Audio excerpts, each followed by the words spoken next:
নমস্কার, কেমন আছেন সবাই? আশা করছি সবাই খুব ভালো আছেন। আমরাও ভালো আছি। আজকের ব্লগটা মায়ের বদলে আমি শুরু করছি। এটা ঠিক কোনো ব্লগ নয়, একটা ছোট্ট হাসির ভিডিও। এরকম একটা হাসির ভিডিও আমি এর আগেও করেছিলাম, তো সেটাতে আপনারা অনেকেই অনেক ভালোবাসা দিয়েছেন আর আমাকে জানিয়েছেন যে এরকম আরও ভিডিও করতে। তো সেরকমই একটা ভিডিও নিয়ে চলে এসেছি আপনাদের সামনে। আশা করছি আপনাদের ভিডিওটা খুব খুব খুব ভালো লাগবে।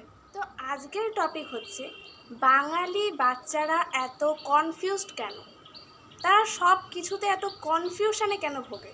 তারা বড় তো হয়ে যায়, কিন্তু জীবনে কোনো সিদ্ধান্ত নেওয়ার সময় এটা নাকি এটা, এটা নাকি এটা, এই রকম কনফিউশনে কেন ভোগে? তো চলুন আজকে সেটাই জেনে নেওয়া যাক যে এরকমটা কেন হয় তাদের সাথে। পয়েন্ট নাম্বার 1, সময় ছোট সময় বড়।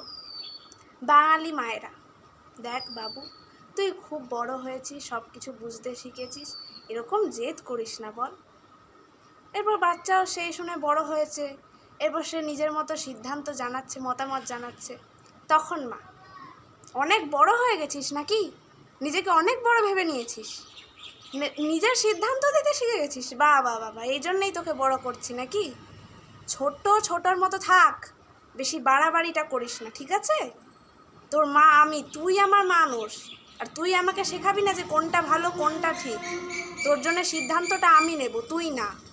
আগে বড় হ, নিজের পায়ে দাঁড়া, পায়ের তলার মাটি শক্ত কর, তারপর নিজের জন্য নিজে সিদ্ধান্ত নিবি।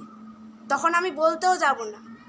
তুই সমস্যাতে থাক কি ভালোতে থাক, নিজের সিদ্ধান্ত নিজে নিবি, আমি দেখতেও যাব না, মুখ ফিরিয়েও তাকাবো না।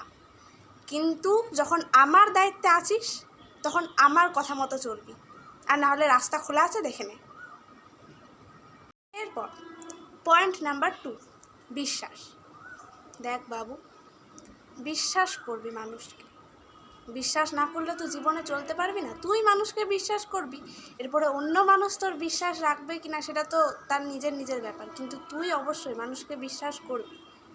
বিশ্বাস করবি তবেই তো জীবনে শিখবি যে হ্যাঁ, সে কী করছে, তোকে তার প্রতিদানে কী তোর সাথে ব্যবহার করছে, বিশ্বাস করবি। এরপরে বাচ্চাও সেই জন্য মানুষকে বিশ্বাস করে। এরপর মা, যখন বাচ্চা বাড়ির থেকে বাইরে বেরোচ্ছে, বাবু বাইরে যাচ্ছিস, সাবধানে যা, আজকালকার দিন। বিশ্বাস মানুষকে করবি না। সহজে কেউ কিছু বললো, শুনে নিলাম, বিশ্বাস করে নিলাম, তোকে বললো চল তোর বাড়ি ছেড়ে দিচ্ছি, রাত হয়ে গেছে, তাহলে চল আমি ছেড়ে দিচ্ছি, কি স্কুল থেকে, যখনই হোক মানুষকে বিশ্বাস করবি না। জানিস তো, তুই যদি লোককে বিশ্বাস করিস, তোকে দিনে দুপুরে ঠকিয়ে দিয়ে চলে যাবে, তোর সাথে ডাকাতি হয়ে যাবে। বিশ্বাস করবি না মানুষকে। অন্ধের মতো চোখ বন্ধ করে বিশ্বাস করে দিলাম, সেটা করবি না। নিজে দেখবি, বুঝবি, তারপর। মানে মোট কথা হলো, বিশ্বাস করবি না মানুষকে সহজভাবে, যে কেউ কিছু বলে নিল সহজেই বিশ্বাস করে নিলাম, সেটা কোনো করবি না। এই কথাটা সবসময় মাথায় রাখবি। তাহলে তুই মানুষকে বিশ্বাস করবি, দেখবি তোর সাথে তখন কি হবে। একদম বিশ্বাস করবি না কাউকে। এরপর বাচ্চা, মা বলছে একটু আগে সবাইকে বিশ্বাস করতে, আর এখন বলছে কাউকে বিশ্বাস না করতে। মানে তাহলে কোনটা করব? বিশ্বাস করব কি বিশ্বাস করব না, কি জানি বাবা। মায়ের এই কথা শুনে বাচ্চার মনে চলতে থাকা প্রশ্ন, তাহলে কোনটা করা উচিত? আগেরটা, মানে বিশ্বাস করব, নাকি এখন একটা করব না? মানে তাহলে কোনটা করা উচিত? করব কি করব না, কি জানি। পয়েন্ট নাম্বার 3, সবসময় সত্যি কথা বলা। বাঙালি মায়েরা, সবসময় সত্যি কথা বলবি। যেমনই যাই পরিস্থিতি হোক, যদি তুই সত্যির আশ্রয় নিস, তুই জীবনে সবসময় ভালো থাকবি। তুই যদি মিথ্যে কথা বলিস না, একটা মিথ্যে তোকে লোকাতে গিয়ে তোকে আরও একটা মিথ্যে, তারপর আরও একটা মিথ্যে, এর কোনো শেষ নেই। কিন্তু সত্যি বলিস, যদি সৎ পথে থাকিস, তাহলে ভগবান তোর সাথে থাকবে। ভগবান দেখে নেবে যে আগে কি হবে না হবে, মোট কথা তোর সাথে সব ভালো হবে। অতএব সব সময় সত্যি কথা বলবি, মিথ্যে কথা কখনো না। বাচ্চা মায়ের না বলতে চাওয়া সত্যি যখন বলে দেয়, তখন মা, কিরে তোকে আমি ওটা বলতে বলেছিলাম, তুই যে বললি ওখানে। না না, আমি বলেছিলাম কি যে পরে বল, আমি তো কথা বলছি, তো মাঝখানে তোর নাকটা গলানোর দরকারটা কি? আমি তো দেখছি কি হচ্ছে না হচ্ছে, আমি তো কথা বলছি, তুই মাঝখানে এলে কথা বলতে কি জন্য?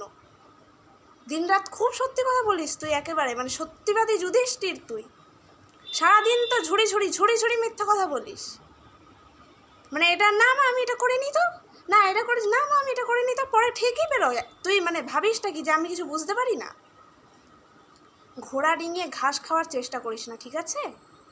বুঝতে আমি সবই পারি, তোকে বলি না মানে এটা নয় যে তুই যা নয় তাই করবি।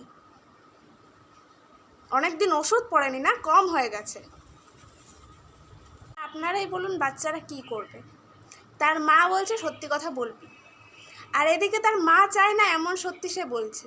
তার মা তো বলছে সত্যি কথা বলতে, বাচ্চা কি করে বুঝবে বলুন তো? মানে সত্যি কথা কোনটা করা উচিত কি জানি। পয়েন্ট নাম্বার 4, তর্ক করা। মায়েরা সবসময় বলে প্রশ্ন করবি, প্রশ্ন করলে তবেই তো জানতে পারবি ঠিক কি ভুল কি। কিন্তু সেটাই যখন বাচ্চারা মায়ের ওপরে করে, তখন সেই প্রশ্নটাই হয়ে যায় তর্ক। তখন থাকে মায়েদের এই বক্তব্য, তর্ক করতে শিখেছো তুমি মুখে মুখে, হ্যাঁ?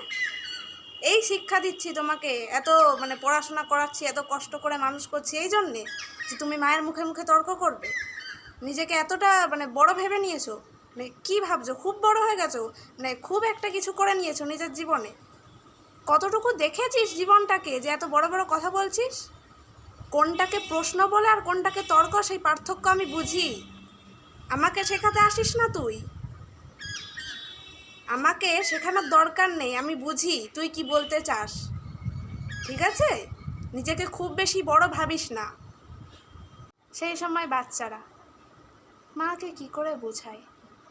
মাই তো বললো প্রশ্ন করতে, সেটা হয়ে গেল তর্ক। পয়েন্ট নাম্বার 5, জীবন থেকে সব কিছু শেখা। বাঙালি মায়েরা বলে জীবন থেকে সব কিছু শিখবি, জীবনে তুই আজকে যেটা শিখবি না সেটাই তোর আগামী দিনে কাজে লাগবে। তাই জীবন থেকে প্রতিটা মুহূর্তে সব কিছু শেখা উচিত। কিন্তু মায়েরা তো বলে দেয়নি ভালো না খারাপ, তাই বাচ্চা খারাপ কিছু শিখে এসে যখন তার মাকে বলে, এই ধরুন বাচ্চা তার বন্ধুদের সাথে বাইরে ঘুরতে গেছে, আর সেখান থেকে সে একটা কিছু দেখে বা শিখে এসেছে। এরপর সে তো জানে না যে সে যেটা দেখেছে বা শিখেছে সেটা ভালো না খারাপ। সে যখন এসে সেটা তার বাড়িতে তার মাকে বলে, আর যদি সেটা খারাপ হয় তাহলে তার মা সামনে থেকে ধেয়ে আসে এই 5টা আঙুলের একটা দাগ, যেটা এসে সপাটে বাচ্চার গালে পড়ে, সাদা গাল একেবারে লাল লাল করে দেয়। তখন বাচ্চার মনে কি চলে জানেন? এই তো বললো জীবন থেকে যা হয় তাই শিখতে, তবে আজকে যা হয়েছে বাড়িতে আমি তো তাই শিখে এসেছি, মানে আমি তো সেটাই বললাম, কিন্তু তার জন্য ওকে মানে মারলো কেন জানি না, কি জানি। আমার মনে হয় এসব কারণেই বাঙালি বাচ্চারা এত কনফিউজড। আপনাদের কি মনে হয় অবশ্যই কমেন্ট করে জানাবেন।